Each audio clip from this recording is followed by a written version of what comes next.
Welcome everybody to this edition of Attention Talk Video. I'm your host, ADHD and Attention Coach Jeff Copper, and we're here today with Dr. Sharon Salim. Sharon, welcome to the show. Thank you, Jeff. I'm so happy to be here.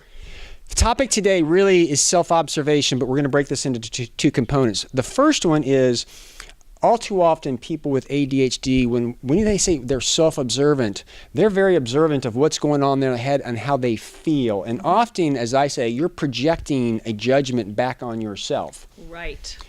They think that other people are thinking about them in this way when that person may have a completely different thought in their heads. And so we had talked about this beforehand, is a way of thinking about this. All too often people with ADHD, they're comparing their insides with everybody else's outside. It's kind of like... Exactly, and they don't measure up. Exactly, and it's kind of funny. Listen, just go to Facebook. Everybody's lives is not that exciting, I can guarantee you. And you can just go to mine, because I'm not even on there because it's not that exciting. Exactly. I had a teenager once tell me, you know what, nobody puts, I'm in the middle of a premenstrual breakout on Facebook. Exactly. So I think this is fun, because when you go out there, everybody's projecting their best self or this thing that they want you to think of them.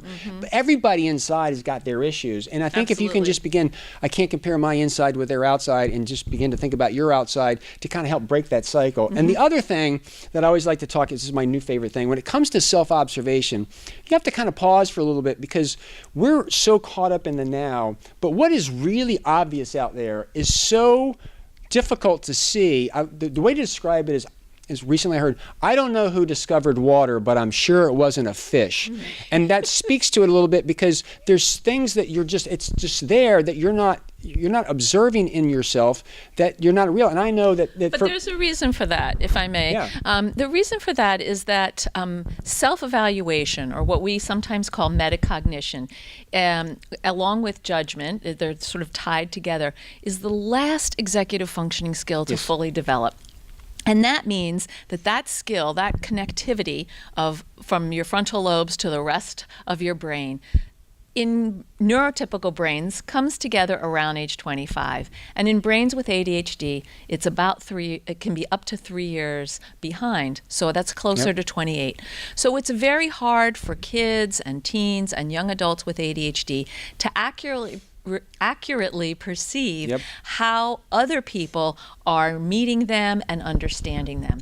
And because of the history of getting negative feedback, so much negative feedback over the years, they will kind of lean into the assumption that I'm doing something wrong, instead of the assumption that this person might just be having a bad day. And so that goes back to, don't compare your inside with someone else's outside.